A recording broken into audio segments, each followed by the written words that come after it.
And good morning to everybody out there in influencer land. As you might know from some of the little things that we posted on the group page, I am the official host today for Unintentional Heroes. That puts me in the driver's seat to take on our inimitable Judith Aussem, which is normally sitting in this seat on a Saturday morning at 10 a.m. As all of you know, podcast is always at 10 a.m. on Saturday mornings with all kinds of interesting guests. Today is no exception because Judith Aussem has never sat on the other side of this of her table that she has every Saturday. So I'm going to kick a few things at her, see what happens with that, and see if I can get her to flinch here or there. A few curveball questions. So without more harassment or any other types of things, by the way, having known Judith for a while, I know this is going to be interesting. All right. Hello, Judith. How are you this morning? Scared. After that introduction, a little bit scared. Well, you've got to take the good with the bad, right? How's everything in Canada today? Actually, I would say we're experiencing Indian summer. Oh, cool. Yeah. And it's going to be really nice, and it's been quite humid, so it's really nice today. Well, you have the winter coming soon enough in Canada. You get quite a bit of snow where you are now? I don't. I'm told no. I'm told. Well, that's good. I'm told that they shoveled the driveway twice last year. That's a big advantage then. That's good. Yeah. It's not a snow belt. South of us, in Barbara Martinez country, there's lots of snow. Lots of things going on. Yeah, right. Yeah. Okay. Well, we'll let the snow country handle the snow country. I prefer living in North Carolina, where it may snow twice a year and it melts off after 3 days, so we don't really worry about it too much down here. No.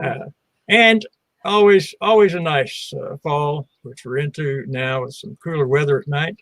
Mm-hmm. And that is fantastic. I do love the cooler weather. Well, we've got a lot to talk about today, so let's kind of roll on a little bit here today. And I'm just going to ask you this. Boom. Why don't you tell us about baby Judith? Yes. Serious? I want to know about baby Judith. How did you grow up? Where and how did baby Judith become the Judith of today? How did that all start? Because it has to be an interesting beginning. Somewhat, I suppose. My parents met in small town Ontario, this very rural Ontario. And for the honeymoon, like all young people at that time, they went to Niagara Falls. And my father, being the industrious individual that he is, and hardly a romantic, he got a job working on the Niagara Falls Power Dam. Good job. So they stayed in Niagara Falls, where my sister was born, and 2 years later, in a week, I was born. So Niagara Falls, and then when I was 2 years old, we moved to the country, and we built a house. Sorry, and I say we because I'm told that's how I broke my collarbone and shoulder the first time, up on the top of like the 2x4s forming the roof, handing my dad nails. Had a fit when he turned around and saw where I was, and then big gafoo, and I fell, and that was it. So I didn't get to do that again, but I became Daddy's little boy. Now, is that where the family stayed at that point? Did you move after that, or is that pretty much where you settled in? We settled in Williamsburg, Ontario. Population 77. 4 of them are family. Yahoo! And we lived, this is really way back, we lived on Killer Strip, underneath the last street light in the community, where the speed changed from 40 to 100 all of a sudden. And there were a lot of accidents. I bet so, yeah. Mm-hmm. So your father was into what? What did your father do? He, he did carpentry at Niagara Falls on the power dam project. But when that was finished, he segued somehow from doing some carpentry at Upper Canada Village, which was just forming then. That's a big historical site. I don't know if you've ever heard of it. But Upper Canada Village, then he became the curator of Upper Canada Village. So the museum curator, the head of it. And so I grew up in period 1867, 1880. And, my first job was, hey now, Scott, Guten Morgen, meine Damen und Herren. The best I got for Scott this morning. German. Oh my. Well, so as things went along, he progressed from his carpentry work and moved up. When did you break out of the nest? What happened? What period of life? Not soon enough. I couldn't stand school, and the earliest that I could get out was at that time we had grade 13. So grade 9, 10, 11, 12, and 13 was like your pre-university. Excuse me. And so I went to Ottawa, like all good Ottawa Valley residents, and where I was being groomed even before I left to be like an ambassador's wife or something like that I would travel. I was taught how to entertain properly and cooking, and there was a lot of things that I was raised with. Your mother was teaching you this, or your mother and father were teaching you this? My parents, both my parents. My mother's mostly for the kitchen things. My father, when he had guests over or small events, I started like tending bar for them as soon as I could. 18, I guess. I was thinking 16, but it was 18. At home, I started earlier. Yeah. And you never stopped. Okay, good enough. And then my grandmother also. You got to remember, I grew up in a time when you were 14, you got your hope chest. Anybody else out there ever have a hope chest? And in your hope chest, or hopeless chest, as some of us called it, you put your crystal and your china and your silverware and all that stuff. And Grandma gave that every year. Burke's china, Burke's silverware, Burke's crystal, Waterford crystal. So yeah, I was being groomed, and it's a good thing. It worked well. And they then really wanted you to move in that direction. Now, did you move in that direction? I did. Did you work for the Canadian government in any way? I did a lot of work with the Canadian government. I did. The very first job that I had was Agriculture Canada in the typing pool. And I did that for 6 months and went, out of here, man, out of here. So I formed a company, my first company called Silent 7. And there were 6 other people who had, our shorthand, our typing, our administrative skills and everything. They were top notch. And I went ahead and got all of us top secret security clearance through the RCMP so that we could go out. It was a freelance company. And so I might have one job in the morning, one job in the afternoon, and a totally different job at night. So over the years, and I started out doing smaller things and got up into what were you freelancing? I don't think I can't get it. You had a company, but you were doing what in that company? Administrative work. Okay, so a typical assignment would be take care of some paperwork or file some paperwork. I started out with things like I was an import control officer for the Office of Import Policy, which meant that I had meetings with, say, the lawyer from Hudson's Bay who wanted to import 600,000 collared shirts #2 from Hong Kong. And so it was up to me to decide if it was good for Canada in their best interest to have him import these. So I was giving out import quotas, but you only have so many to work with. So it was interesting. But being able to scan things and show up and just have a presence from the day that you start. Because the very first, I started at 9 o'clock as an import control officer, and at 11, the lawyer from Hudson's Bay came in, and he didn't have his permit proper. Nothing was done right. He thought, I'll just show up and charm her. And no. So being able to say no and go home, go back to Montreal, whatever, do the paperwork, and then come and see me. And they couldn't believe that I did that. And I said, well, those are the rules. I read that much. So I was there for a year. It was 10 months as an import control officer. And I worked with the Foreign Investment Review Agency, FIRA. I worked with Canadian Egg Marketing Agency. But I also did things like mooring freighters. In English Bay, someone has to go out and talk to the captain on the radio and give him the coordinates for where he's to moor the vessel for the next, while he's waiting to be unloaded at the granary or whatever. Uh-huh. So got to know a few captains, and of course, and they would come in with crates of stuff, and the scorpions and the snakes and whatever would skitter out of the crates. Yeah, some good captains, some good shipments from Greece, and figs and things. Did you ever get any good, I don't call them bribes, but gifts from the captains? Oh yeah. Oh yeah. Okay. But then, they were generally, I shared them with the office and everything, and a crate of fruit or figs. Can't even say it right now. And dates and things like that. And bananas. Yeah. Bananas was where the scorpions came in. Oh, good. Yeah. Yeah.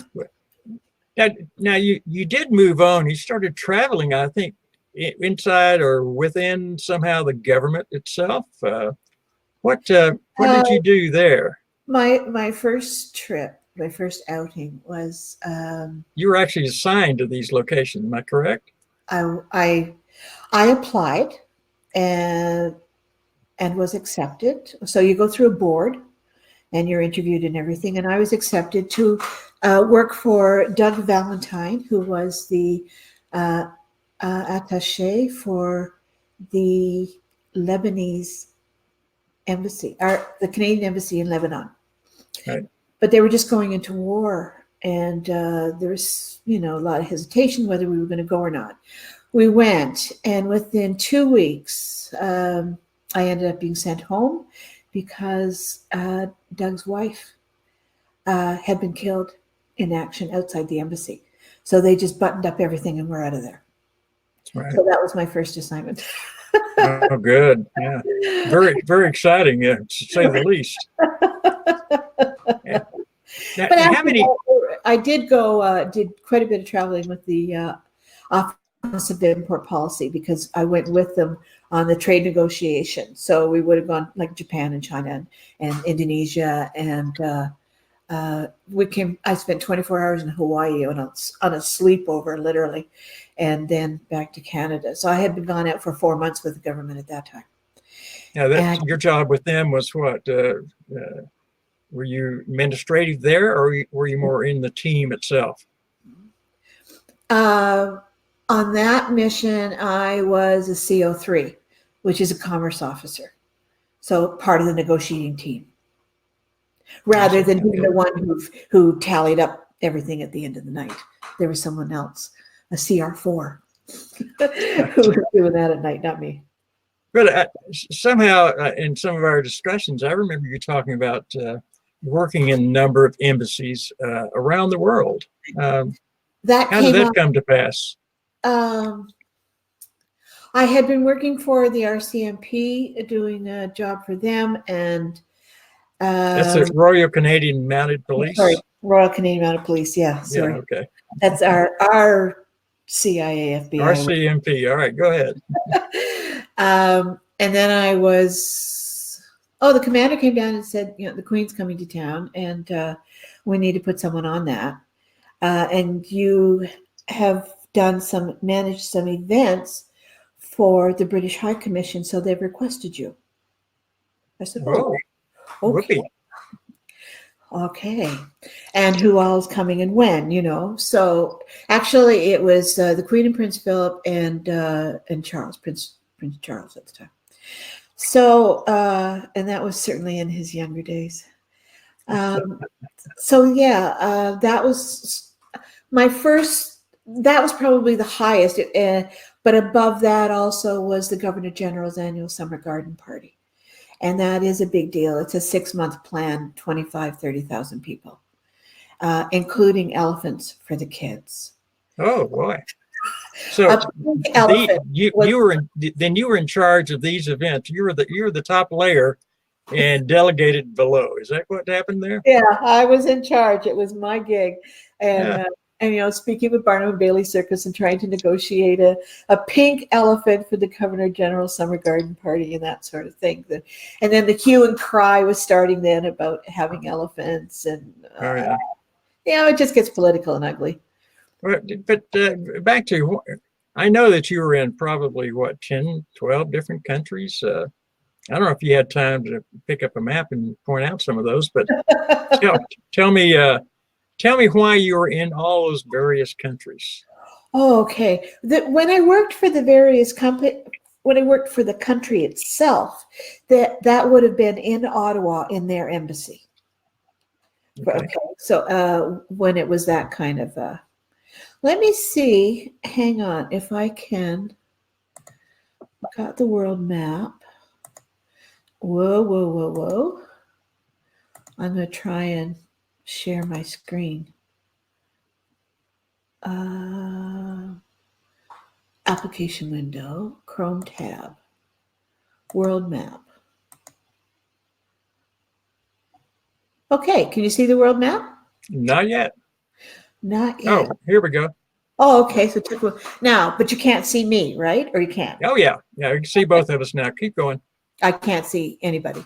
Okay. So I first of all, I went from Toronto across to Vancouver to, I wanted to get closer to going to Australia. So I worked in Vancouver for a while, and then it wasn't until I was 48 that I said, this is nuts. I'm not happy. I'm doing something different as 50 approaches. So I took some ESL training, English as a Second Language training, and I flew from Vancouver to Shanghai. So that was my first, I'd been traveling. I did a little bit of Europe in my 20s and whatnot, but this was my first live abroad. So I was in China off and on for, I think, 4 years. And I had gone from Shanghai to Guilin to Guangzhou, Hong Kong, Shenzhen, Fuji. Hangzhou was one of the nicest places there.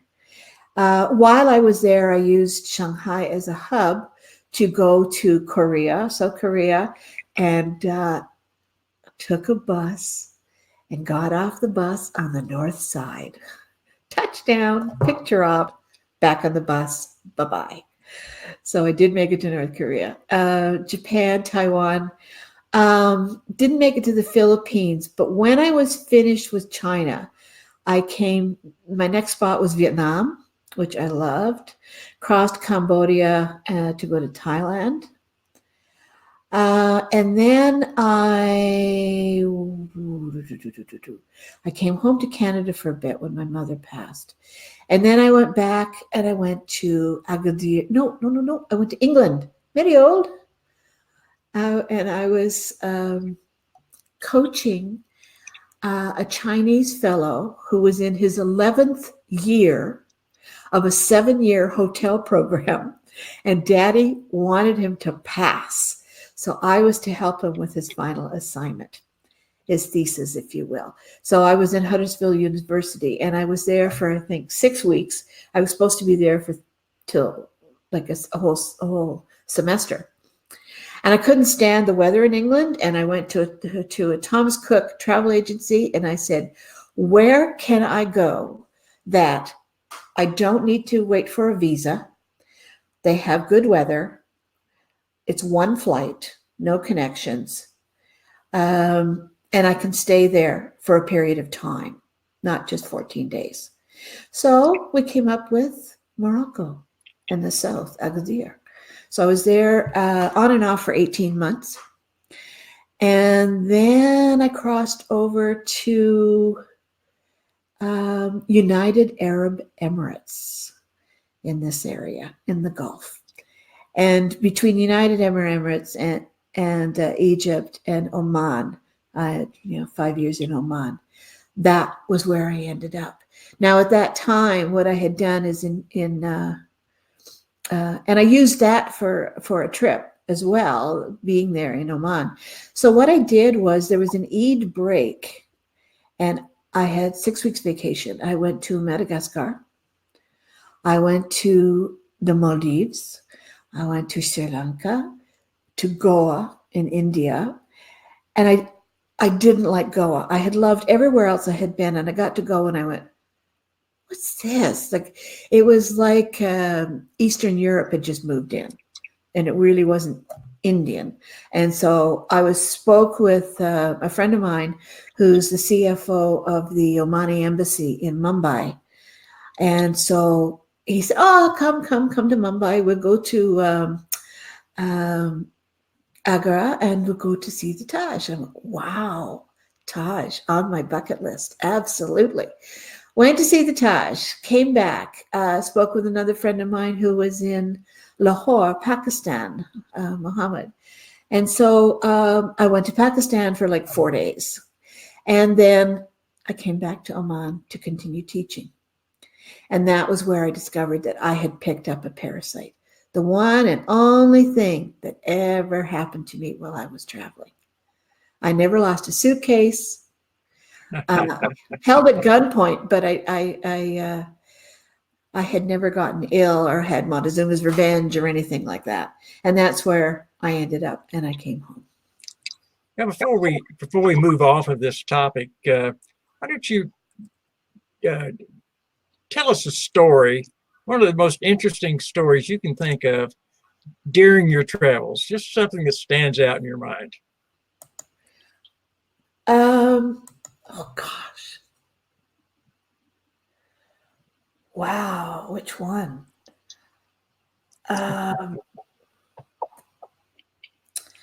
China. In China, when we flew in, they met us, they took us around, whatever, they showed us to school, blah, blah, blah. So go 2-3 years ahead, I've learned a fair amount about China, and my Chinese is not too bad. Some students invited us to go to the countryside and on a weekend, and there were 4 of us whom went. 2 girls from the States and 2 Canadians. And so we got on the Wukwai bus, 5 yuan for this bus. It was far away. And off we went to the countryside. And when we got there, it was, we'll check into the hotel. We went to check into the hotel, and I couldn't, we went to check in the hotel, but the room, they said the room wasn't ready. Could we go out and come back? And we said, yeah, we'll go for dinner. So we went for dinner, and we're sitting in a restaurant, and the Chinese custom had been observed. So I am almost always the guest of honor. It seems no matter where I go. And because I wasn't the oldest, actually. The other Canadian was the older one, but for whatever reason, I guess because of my position in the school probably as well. So I was seated with my back to the window, my face to the door. The guest of honor is always face to the door. So I didn't see what was going on behind me. And all of a sudden, there was bang, bang, bang on the window. And it was the police. And it was the police chief. And some guards appeared at the door, and we were taken out. And I went out in this circular driveway. So there's 4 of us, and then the family, the girl and her family. And there were 4 army trucks filled, I would say, with 250 soldiers in each truck. There was a cruiser, cop car, between each one and after. And there were motorcycle leaders at the front and the back. And I thought, whoa, who's this? Who's in town? They came to escort us out of town. Because? We weren't told. We weren't being told. No. And so we're nervous and we don't know what's going on. And I couldn't catch everything. And anyway, the head of security and the head of the police, like the army and the police, were standing there in front of the trucks, smoking, of course, Chinese. And I had given up smoking before I left for China, because I kept thinking, God knows what they put in their cigarettes. It's bad enough what they do in Canada. So I wasn't smoking over there, although pretty darn cheap ciggies. So they're standing there talking, and I went down and I thought, okay, now this is very strategic. Which one do I ask for a cigarette first? Because we're going to smoke the peace pipe here. That's the only thing I can think of to do. Because I've got the Brit behind me saying, the British Canadian saying, my father was in the army. We don't do this right. We could be in jail for a very long time. Okay, so let me see what I got up my sleeve here. So I went down and approached the both of them, and I said, do either of you gentlemen have a cigarette? And then I forget what the word was for cigarette now in Chinese. I knew that one. And they both turned to me, and they both offered me a cigarette. Oh, God, now what do I do? I took both cigarettes. I can do this. I'm so green and I'm so sick. But for the good of the cause. And so,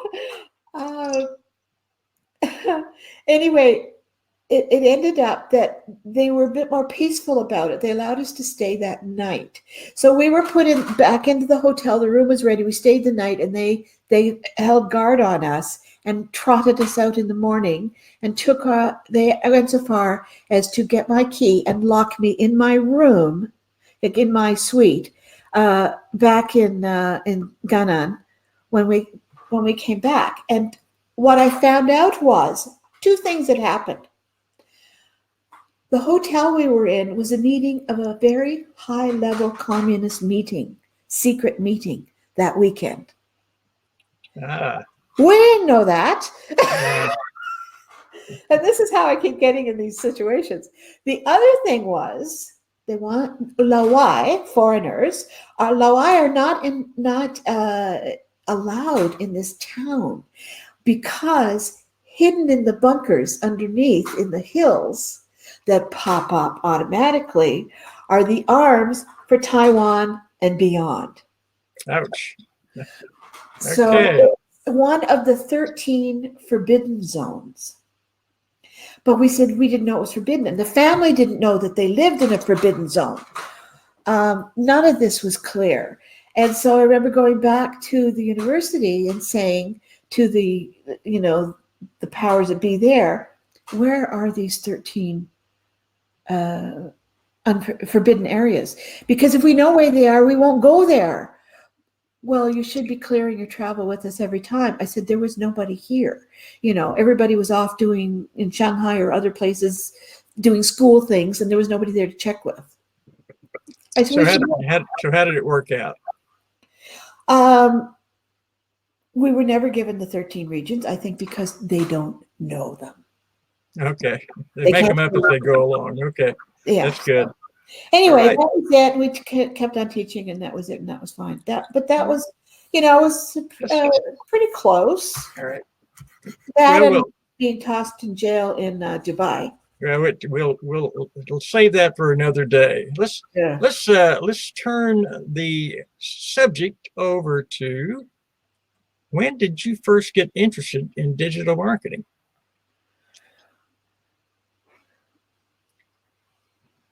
Digital marketing. I came home ill with this parasite and came back to Toronto. And after losing $750,000 in a Ponzi scheme, I decided I better make some money and I better figure out something. So I think, believe it or not, the Morrison brothers, I think, were somehow the first webinar I stumbled upon. Anthony and what's his name? Morrison. So some of you people will know who they are. So yeah. And then I just started watching webinars, and that was the start of the shiny object syndrome. Oh, yes. All of us have it at one time or another. Yeah, what do you enjoy most about being involved in internet marketing? What turns you on about the whole thing? I can do it from wherever I am. Yeah, that's the main thing for me, the mobility of it, and being able to help people, because that's when I'm happiest, is when I'm helping or entertaining, helping someone or entertaining someone, because that's been in my background for a long time. And so if you can solve a problem for a business owner, and I've had businesses, so I have an idea, I've had quite a few businesses. So being able to help others, that's what interests me. And the fact that I can do it virtually. And there's so many products and things available, things you can do. And it's changing all the time. Keeping up. It's hard to keep up with it, actually. So many changes so quickly that we all have a problem keeping up. Actually, the thing that we lack most is focus. Tackle one and focus on it, and then move on from there. What's that? What's that? Yeah. What are your thoughts on the state of digital marketing now and in the future? Where do you think this is headed? I've been watching some sci-fi movies lately, so well, yeah. What's the future of digital marketing in your opinion? Just solely in your opinion. Do we keep going down the same road, or are we just about at a juncture, at a fork in the road here? There's always something new, something different, even if what they're doing is taking something old, rebranding it, making it, twitching it just a little bit better, repackaging it and selling it off. I think there's always going to be something new coming. And there are some creative geniuses out there. I think that, voice bots and robots and all this kind of things. Look at how we communicate, how different it is. I'll tell you, I was so thankful when I went to China and I could go on Skype. I could send an email. I couldn't have gone there without it. And look what we can do now. I mean, now I could, go live. I could have monetized that sucker. We're a long way from the day that everybody got excited when they heard you've got mail. That's right. And most of the people on this broadcast will not know what I'm talking about. I ran across somebody who had an AOL account the other day, and I went, "Oh, really? God! I didn't know they were still running." I've seen a few of those pop up when somebody's sending me their email. It's AOL, and I'm going, "You got to be kidding me!" Oh boy. Oh my. But how did you get started in podcasting? Podcasting, that was a slippery slope.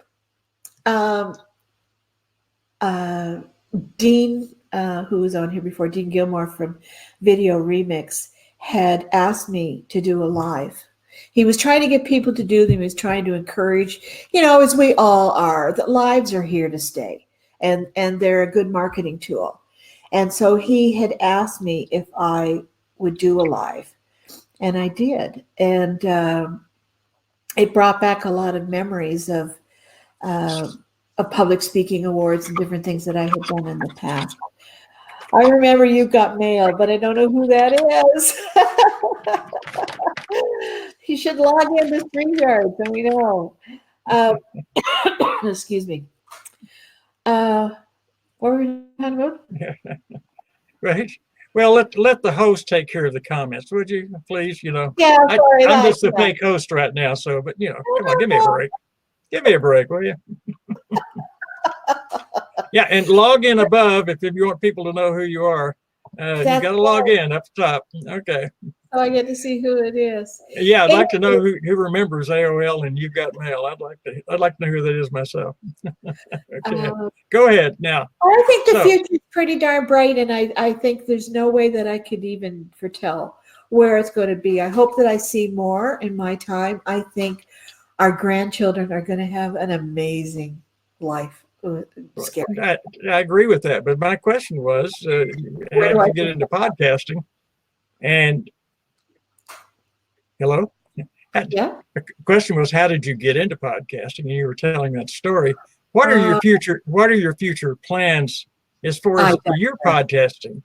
Because I know that you have several things that you have planned, and I know that you have several very firm foundations for some podcasts in your future that I think will be very effective. So what's in your future as far as podcasting?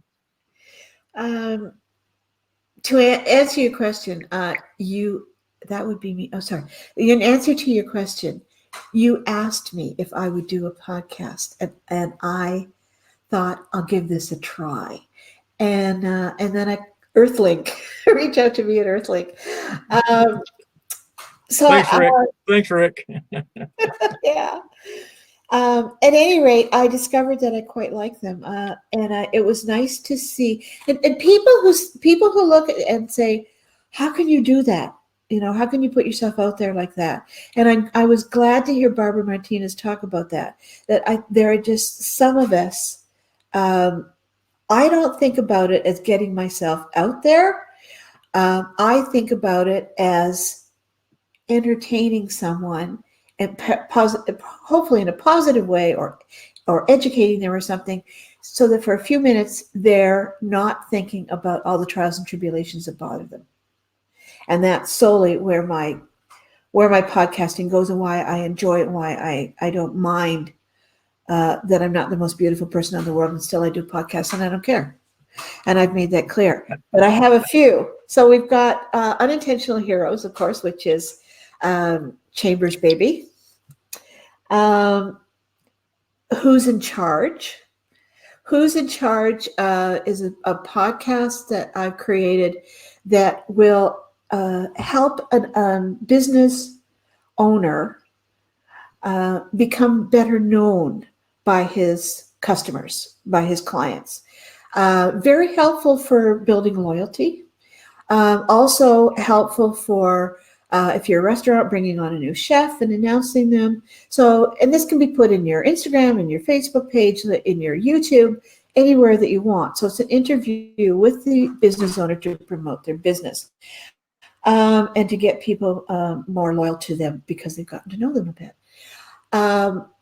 Then I have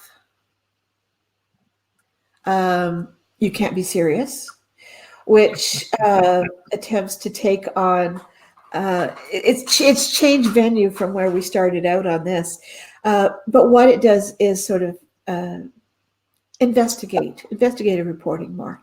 And we're going to be looking into what we're working on now is credit cards and payment plans, and what's going on with those, and who's the best, or who do we recommend, who is recommended, not me. And then the last one is one that I know you're not fond of at all, but I, as a Canadian, I'm proud of it. And it's called Moose and Maple Syrup. Very Canadian, two very Canadian things. And it's a Moose and Maple Syrup Club. And outstanding Canadians are invited to become honorary members of the club. Not because because they did something interesting and positive, and it's one of the reasons that they're contributing to the fact that a lot of people have a very good opinion of Canadians being friendly and respectful. So it's not that they have to discover a replacement for insulin or something, Right. Well, I know that you started out basically with Unintentional Heroes, and I think chamber chats, whichever you want to talk Right. about. And with that, what do you hope that people take away from Unintentional Heroes? Because you have some interesting guests on, but what is always your goal as far as the takeaway for the audience? The most important thing is that they've learned a little bit and something that might help them as they approach the chambers or in their own business as well, either way. But to help enlighten a little bit and help them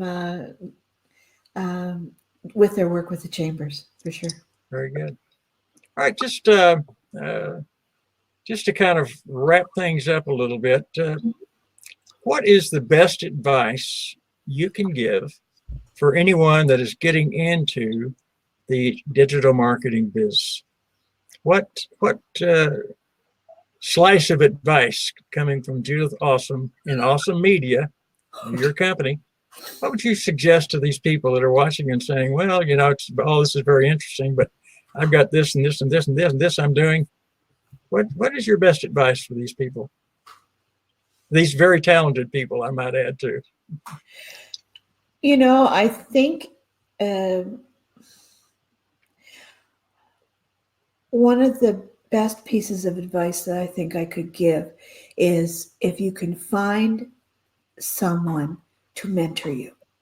And that's a tall order because they have to know what they're doing.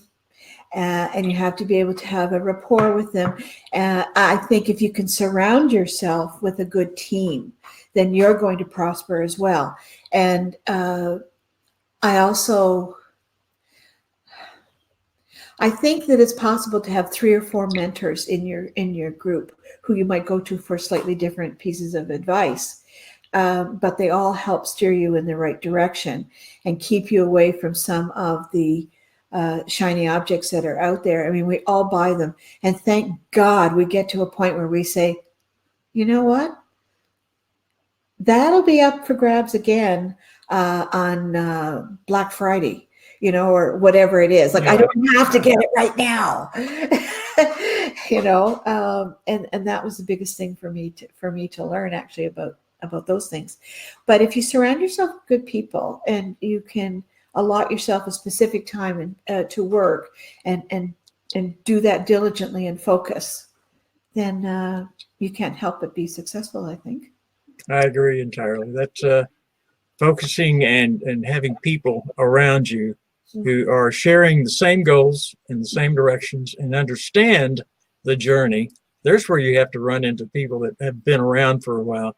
You have to understand the journey because the journey has a lot of potholes and a lot of speed bumps.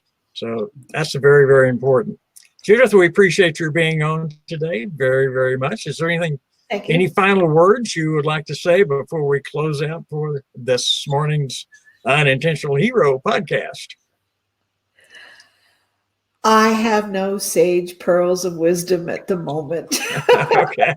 I'm just glad you haven't grilled me too thoroughly. Chris, I appreciate that you were fairly gentle on me. And just so that everybody knows, I had no idea what questions he was going to ask. This had not been discussed prior. It was all off the cuff. And I do hope that people understand that job of being the podcaster, asking the questions and trying to it's not the easiest job in the world, is it? Well, you do have to sometimes take charge. That's for sure. And with that, I shall leave and be in the green room. All right. Very good. Thank you, Judith. We all appreciate you. Bye-bye. Well, that was more than interesting. Judith has certainly a wide history, as you can tell from how she was telling about her life and how she went through life in some very, very interesting places in the world. So having a chance to meet her more thoroughly, I think will make her appearances not only on Unintentional Heroes, but on her other podcasts that she has in the future. I think it'll make it even more interesting for everyone who is viewing. So thank you all today for putting up with me as the guest host of Unintentional Heroes. And I will see you back here, or Judith will see you back here next Saturday at 10 a.m. for Unintentional Heroes. Thank you, everybody. Bye-bye.